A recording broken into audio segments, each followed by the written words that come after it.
2026 നിയമസഭാ തെരഞ്ഞെടുപ്പിലെ കേരളം ഉറ്റുനോക്കാൻ പോകുന്ന ഒരു മണ്ഡലം പറവൂരാണ്. വടക്കൻ പറവൂര്, എറണാകുളം ജില്ല, തൃശ്ശൂർ ജില്ലയുടെ അതിർത്തിയും പങ്കിടുന്ന പ്രദേശം.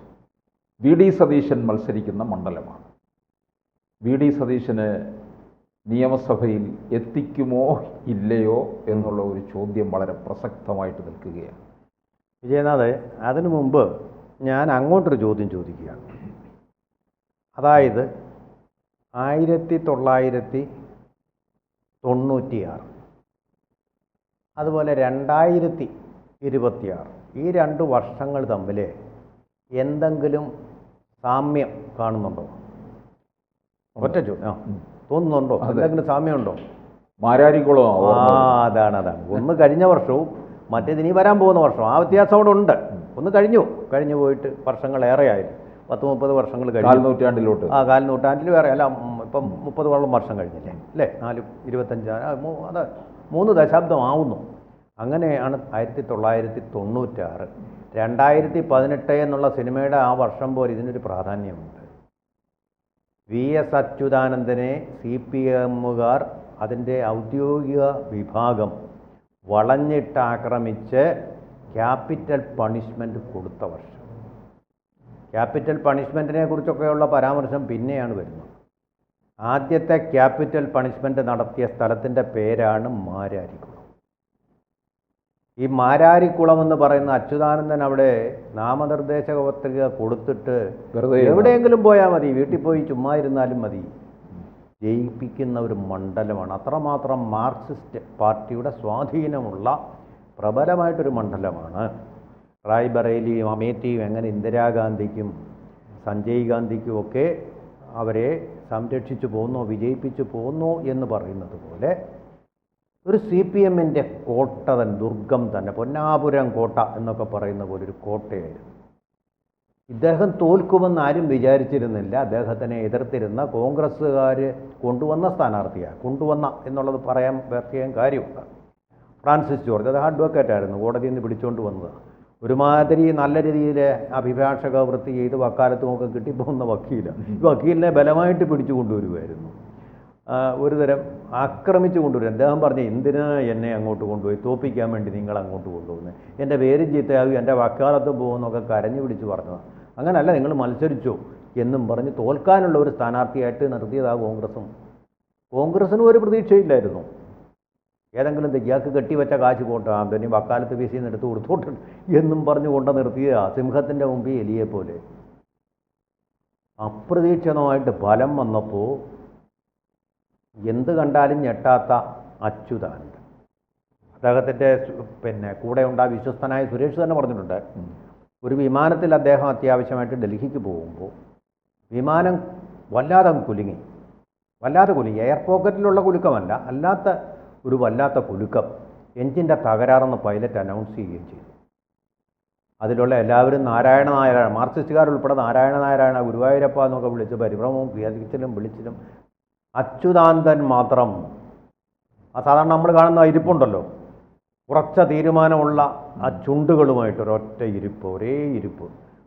വിമാനം കുലുങ്ങിയതിലും അതിൽ കുലുങ്ങാതിരുന്ന ഒരാളെന്ന് പറയുന്ന അച്യുതാനന്ദൻ മാത്രമാണ് സുരേഷ് പറയുന്നത്. പക്ഷേ മാരാരിക്കുളത്തെ ഫലം പുറത്തു വന്നപ്പോൾ അച്യുതാനന്ദൻ്റെ മുഖഭാവം പെട്ടെന്ന് മാറി. സാധാരണ മുഖഭാവമല്ല, വല്ലാത്തൊരു മുഖഭാവം. അന്ന് പത്രങ്ങൾ ആ ഫോട്ടോ പ്രസിദ്ധീകരിച്ചു, ഓർമ്മയുണ്ടോ? ഒരു ബനിയന് വിട്ടുകൊണ്ട് അദ്ദേഹം അട്ട ചുരുളുന്ന പോലെ ചുരുണ്ട് കസേരയിൽ. കഷ്ടം തോന്നിപ്പോയി വാസ്തവത്തിൽ.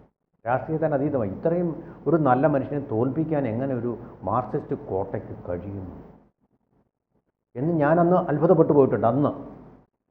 പക്ഷേ പിന്നീട് ഈയിടെ, ഇപ്പോൾ 2 മാസം മുമ്പ് അഡ്വക്കേറ്റ് ഫ്രാൻസിസ് മരിച്ചുപോയി. അദ്ദേഹം തന്നെ പറഞ്ഞിട്ടുണ്ട്, ഇത് അദ്ദേഹത്തിൻ്റെ മിടുക്കല്ല, അച്യുതാനന്ദനെ പരാജയപ്പെടുത്താൻ വേണ്ടിയുള്ള മാർക്സിസ്റ്റ് ലോബികൾ അവിടെ സജീവമായിരുന്നു. അദ്ദേഹത്തിന് വോട്ട് ചെയ്യാൻ സാധ്യതയുള്ളവരെ വോട്ട് ചെയ്യിപ്പിക്കാതിരിക്കുകയും അതുപോലെ തന്നെ പലരെ കൊണ്ടും ഫ്രാൻസിസിന് വോട്ട് ചെയ്യിപ്പിക്കുകയും ചെയ്തു. അങ്ങനെ അട്ടിമറി എന്ത് ഭഗീരഥ പ്രയത്നം ചെയ്തിരിക്കണം അതിന് വേണ്ടിയിട്ട്. അതിന് തമ്പടിച്ചിരുന്നു അത്രേ ചില മാർക്സിസ്റ്റുകാരവിടെ. കോർഡിനേഷൻ വന്നത് എവിടെയാണെന്ന് മനസ്സിലായി കാണുമല്ലോ ഇപ്പോൾ.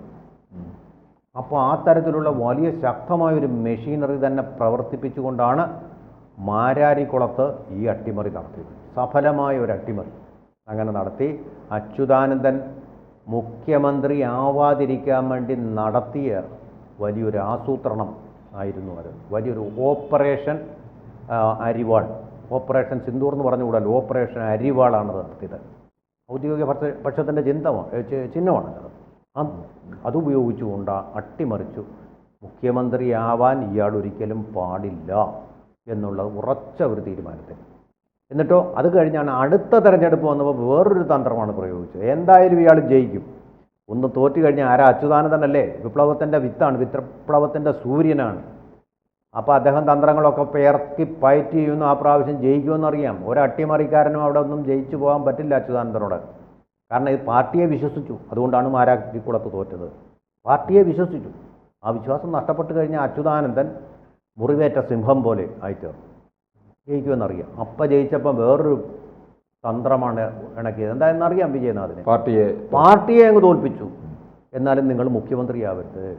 ആങ്ങളെ കൊന്നു, നാത്തൂൻ്റെ കണ്ണീര് കാണാൻ. അവിടെയാണ് കുലംകുത്തിയാവേണ്ടത്.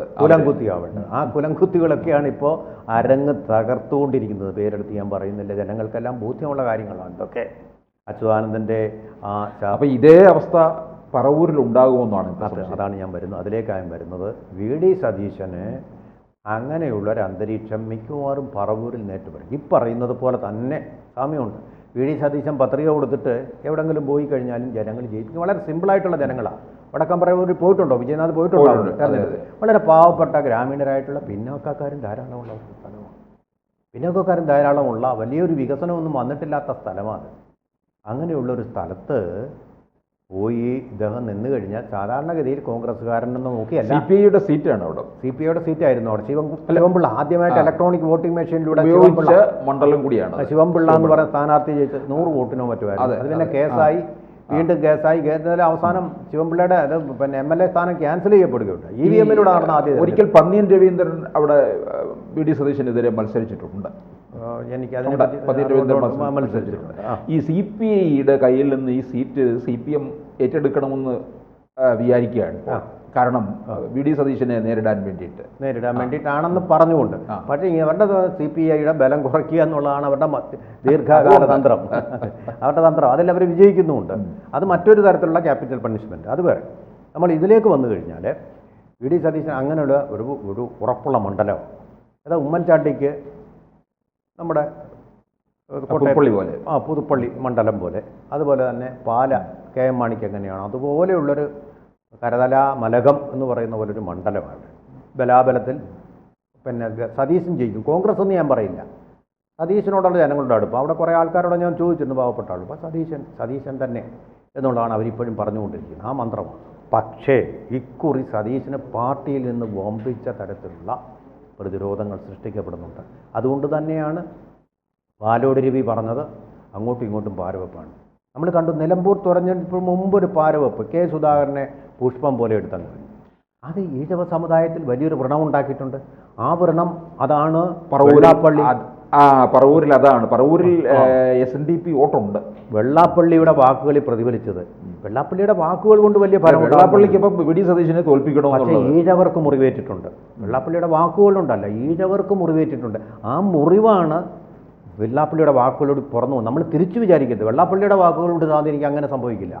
പക്ഷേ ഈഴവർക്ക് മുറിവേറ്റു എന്നുള്ളത് തൊട്ടറിഞ്ഞ ഒരാളാണ് വെള്ളാപ്പള്ളി നടേശൻ, സമുദായ പ്രവർത്തകൻ. അതാണ് അദ്ദേഹം പറഞ്ഞത്. അതുകൊണ്ട് അതിൻ്റെ ഒരു എഫക്റ്റ് തീർച്ചയായിട്ടും അവിടെ ഉണ്ടാവും. എനിക്ക് തോന്നുന്ന വി ഡി സതീശനെ തോൽപ്പിക്കാൻ വേണ്ടിയാണ് കോൺഗ്രസ് കേന്ദ്ര നിരീക്ഷക അതിൻ്റെ നിരീക്ഷക വന്നിട്ട് എനിക്ക് തോന്നുന്നു K. സുധാകരനെ എടുത്ത് മാറ്റിയതെന്നാണ് എനിക്ക് തോന്നുന്നത്. കാരണം അതിൻ്റെ ഫലം അങ്ങനെ വരൂ. തെരഞ്ഞെടുപ്പിൻ്റെ ഫലത്തെ അത് വല്ലാതെ ബാധിക്കും.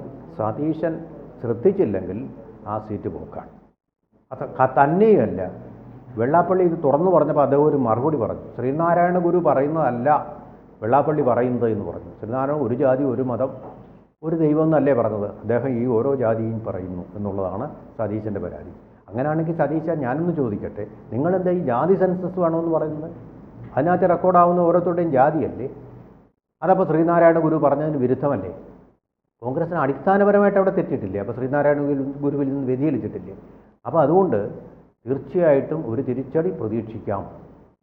സതീശന് നല്ലത് പറവൂർ വിട്ടിട്ട് വേറെ ഏതെങ്കിലും സുരക്ഷിത മണ്ഡലങ്ങളിലേക്ക് പോവുകയാണ് മുഖ്യമന്ത്രി കുപ്പായം തയ്ച്ചു വെച്ചിരിക്കുന്ന സ്ഥിതിക്ക് എന്നുള്ളതാണ് സതീശന് അവകാശപ്പെടുന്നതോ. അടുത്ത തെരഞ്ഞെടുപ്പിൽ 98 സീറ്റ് കിട്ടും. ഈ 98 സീറ്റ് കിട്ടിയില്ലെങ്കിൽ തലമുണ്ടനം ചെയ്യാനൊന്നുമില്ല തലയിൽ എന്ന് പറഞ്ഞാൽ തലയ്ക്കുള്ളിലല്ല, തലയ്ക്ക് മുകളിൽ മുടിയൊന്നുമില്ല. പക്ഷേ താൻ മീശ എടുക്കുമെന്ന്, മീശയുണ്ട് അദ്ദേഹത്തിന്, ആ മീശ പഠിച്ച് കളയുമെന്നാണ് പറഞ്ഞത്. മറിച്ച് ഈ 98 സീറ്റ് കോൺഗ്രസ്സിന് കിട്ടിക്കഴിഞ്ഞാൽ അല്ലെങ്കിൽ UDF ജയിച്ചു കഴിഞ്ഞാൽ വെള്ളാപ്പള്ളി മീശ പഠിക്കുമോ എന്നാണ് ചോദിച്ചത്. മീശ പഠിക്കാൻ ഒരു പ്രശ്നമില്ല വെള്ളാപ്പള്ളിക്ക്, ഒരു നേരിയ മീശ മാത്രമേ ഉള്ളൂ, വര പോലത്തെ മീശയേ ഉള്ളൂ, അത് പഠിച്ച് കളയാൻ പ്രയാസം. അപ്പോൾ അതുകൊണ്ട് മറുപടി പറഞ്ഞു ബെറ്റ് വെച്ചിട്ടുള്ള സമയത്തൊന്നും അത് പിന്നീട് അതങ്ങ് വിട്ടുപോയിട്ടുണ്ട്. അതെ, പക്ഷേ ബെറ്റ് വെച്ചിട്ടുള്ളതിൽ ഈ വക്കം പുരുഷോത്തമം മാത്രമാണത് ചെയ്ത് കൊടുത്തിട്ടുള്ളത്. ചിലർക്ക് സ്വർണ്ണ മോതിരവുമായിട്ട് ചെല്ലുമെന്ന് പറഞ്ഞ് അതങ്ങനെ കൊടുക്കേണ്ടി 2 തവണ കൊടുത്തിട്ടുണ്ട് അല്ലേ? അതെ. അത് നമ്മുടെ തൊട്ടടുത്തുള്ള ഈ അണ്ടർപാസ് പൂർത്തിയാക്കുന്നു. അപ്പോൾ ഇപ്പോൾ ഭംഗിയായിട്ട് എത്ര ഭംഗിയായിട്ട് ട്രാഫിക് കുറച്ചത്, അത് മുനീറിനെ അഭിനന്ദിക്കേണ്ട ഒരു കാര്യം തന്നെ. സ്വർണ്ണമോതിരമല്ല അദ്ദേഹത്തിന്, വൈഡൂര്യ മോതിരം തന്നെ കൊടുക്കേണ്ട ഒരു സംഭവമാണ്. അതിൻ്റെ സുഖമാണ് നമ്മളിപ്പോൾ പാളയത്ത് അനുഭവിക്കുന്നത്, തിരുവനന്തപുരം പാളയത്ത് അനുഭവിക്കുന്നത്. കൂടുതൽ വാർത്തകളും വിശേഷങ്ങളും നിങ്ങളിലേക്ക് എത്താൻ ABC മലയാളം സബ്സ്ക്രൈബ് ചെയ്യുക, ബെൽ ബട്ടണും അമർത്തുക.